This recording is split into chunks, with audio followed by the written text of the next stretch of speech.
ఓం నమో భగవతే శ్రీ మేధాదక్షిణామూర్తయే.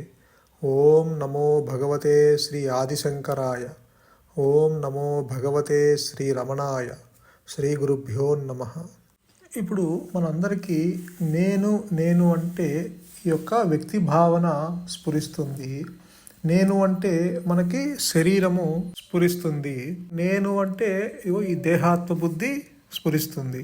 ఈ నేను నేను అనే యొక్క తలంపు, ఈ భావన ఉంది కదా, ఈ భావన ఎక్కడి నుంచైతే అది ఉద్భవించి వస్తుందో అది మళ్ళీ అది ఎక్కడి నుంచి ఆ మూలంలోకి వెళ్ళి అది సెటిల్ అయ్యే వరకు మిమ్మల్ని అశాంతి, దుఃఖము, పునర్జన్మలు, కర్మ ఏవి మిమ్మల్ని విడిచిపెట్టదు. మనకి బాహ్యంగా ఐశ్వర్యం ఉండొచ్చు, చదువులు ఉండొచ్చు, గొప్పలు ఉండొచ్చు, మీకు ఎకనామిక్ స్టేటస్ ఉండొచ్చు, సోషల్ స్టేటస్ ఉండొచ్చు. కానీ ఎన్ని ఉన్నా మిమ్మల్ని అశాంతి వెంటాడుతుంటుంది, దుఃఖం వెంటాడుతుంది. ఈ యొక్క పునర్జన్మలు, చావు పుట్టుకలు వెంటాడుతూనే ఉంటాయి. ఎందుచేతంటే ఇది మనము పొందవలసింది ఇంకా పొందలేదు కాబట్టి. ఏదైనా మంచి పని చేస్తే పుణ్యం వస్తుంది, అనుభవిస్తారు. అనుభవించినప్పుడు బాగానే ఉంటుంది, కానీ అది కాల ప్రవాహంలో ఏదో ఒక పాయింట్లో కొట్టుకుపోతుంది. ఇప్పుడు మనము ఆరోగ్యంగా ఉన్నాము అనుకోండి, ఎప్పుడు ఇలానే ఉంటామా? ఇలా ఉండం కదా.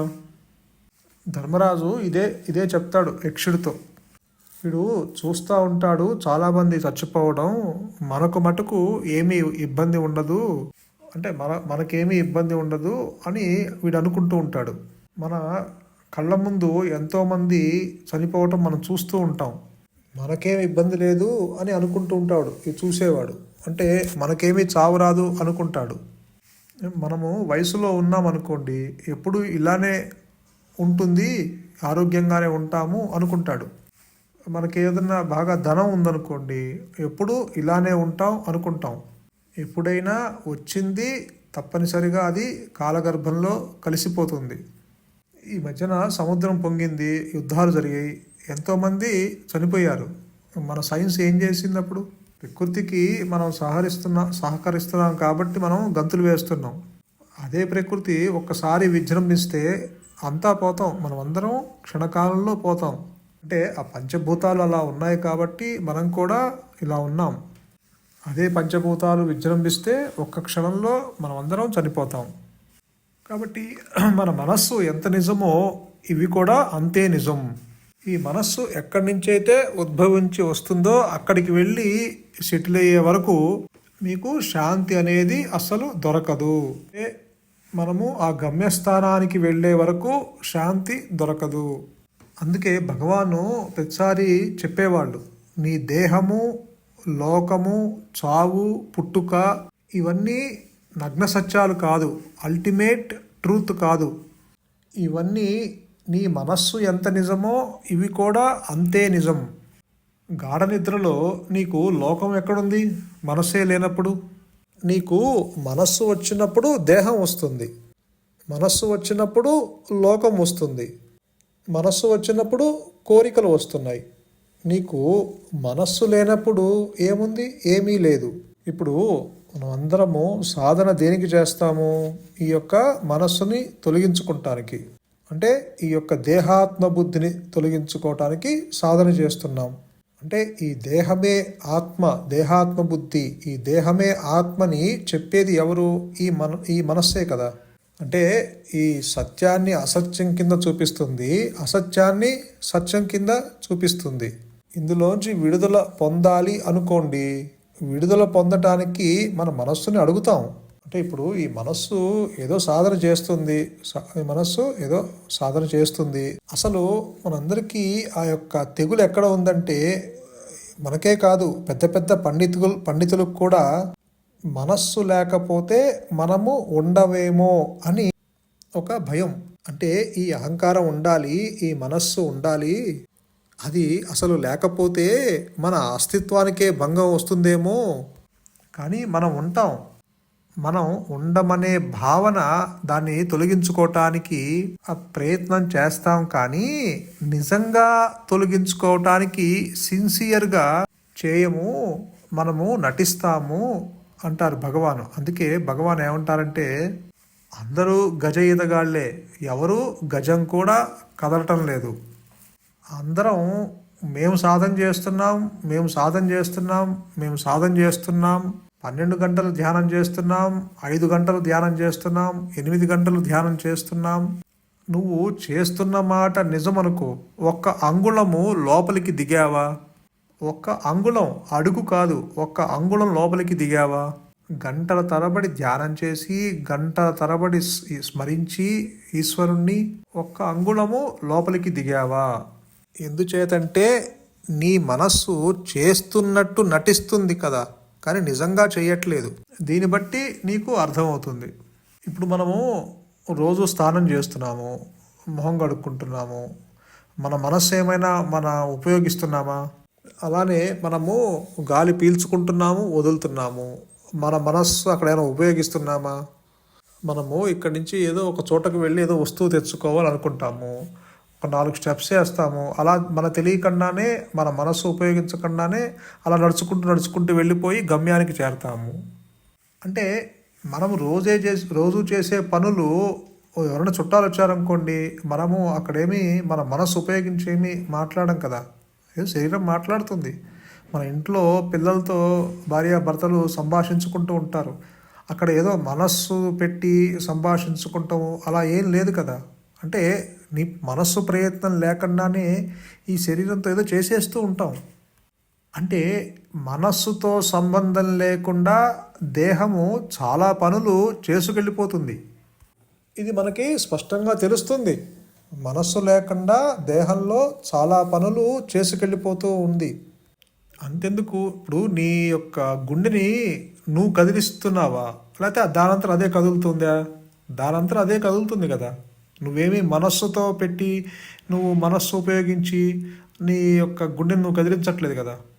అంటే మన మనస్సు లేకుండా ఉంటాం, అలానే పనులు కూడా అయిపోతూ ఉంటాయి.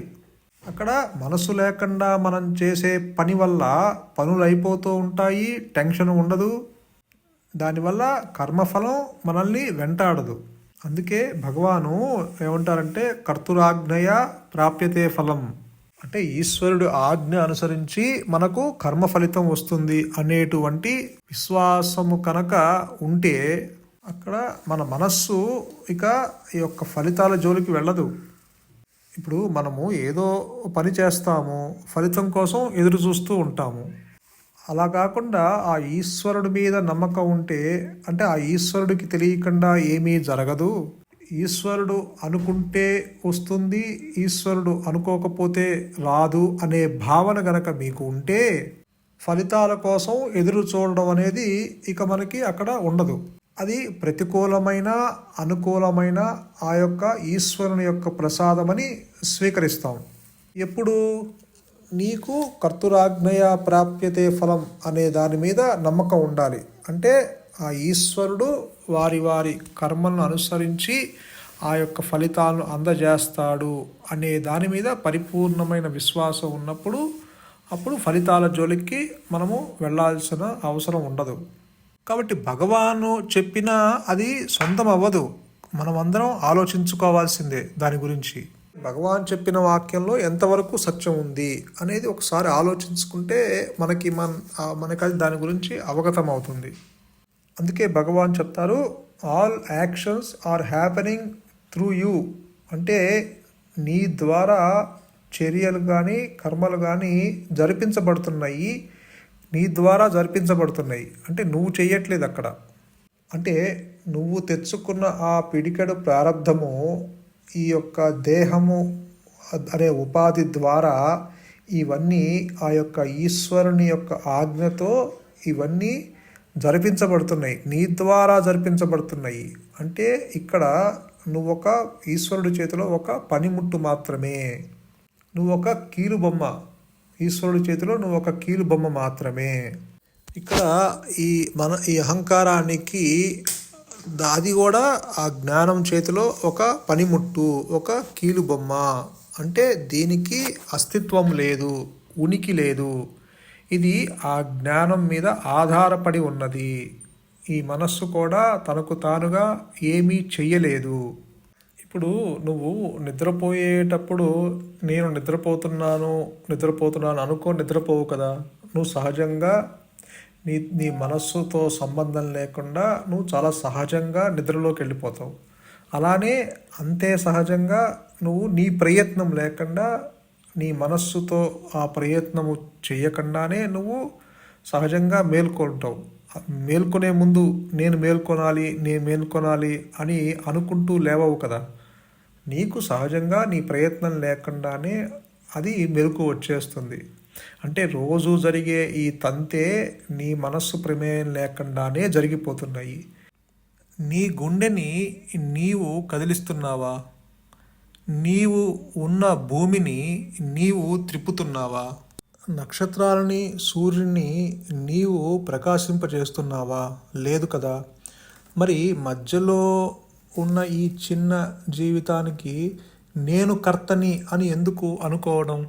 ఈ సృష్టి, ఈ మాయ, ఈ ఖగోళాలు ఇవన్నీ అవి వాటి కక్షలో అవి తిరుగుతూ ఉన్నాయి. అంటే ఇవన్నీ ఆ జ్ఞానం ఆధారంగా చేసుకొని ఇవన్నీ ఒక పనిముట్టులాగా అవి వాటి పని ఆ ఈశ్వరుడు చేయిస్తున్నాడు. మరి ఈ జీవుడు ఎంతటి వాడు వాటితో పోల్చుకుంటే? మరి బుడగ వంటి బ్రతుకు ఒక చితికలోనే చితుకు. మరి ఈ లైఫ్ అనేది వెరీ షార్ట్ కదా. ఇప్పుడు ఈ దేహము కట్టెలో కాలిపోతుందో ఎవరికీ తెలియదు. కాబట్టి మనం ఎందుకు ఆ యొక్క ఈశ్వరుడు ఆ కర్మల్ని మన ద్వారా జరిపించి మనకి ఆ ఫ్రూట్స్ని అందజేస్తున్నప్పుడు మరి ఆ యొక్క కర్మ ఫలితాలను మనం ఎందుకు ఆపాదించుకుంటాము? కాబట్టి ఆ యొక్క ఫలితములు ప్రతికూలమైన అనుకూలమైన అది మంచైనా చెడు అయినా ఆ ఈశ్వరుని యొక్క ప్రసాదంగా మనం స్వీకరిస్తే మనకి ఏ దుఃఖమో ఉండదు కదా. ఎందుకంటే ఆయన ఈ యొక్క మన ద్వారా మన యొక్క కర్మలు జరిపిస్తున్నప్పుడు అసలు మనకి దాంతో సంబంధం ఏముంటుంది? ఇంకా ఈ జీవుడు ఆత్మ చేతిలో ఒక పనిముట్టు అని చెప్తున్నప్పుడు భగవాను ఇక ఈ జీవుడు ప్రమేయం అంటూ ఏమీ లేదు కదా. అందుకే ఊరక ఉండటం శ్రేయస్కరం అంటారు భగవాన్. సంతోషం. మౌనమే శరణ్యం. మౌనమే నీ సహజత్వం. ధన్యోస్మి.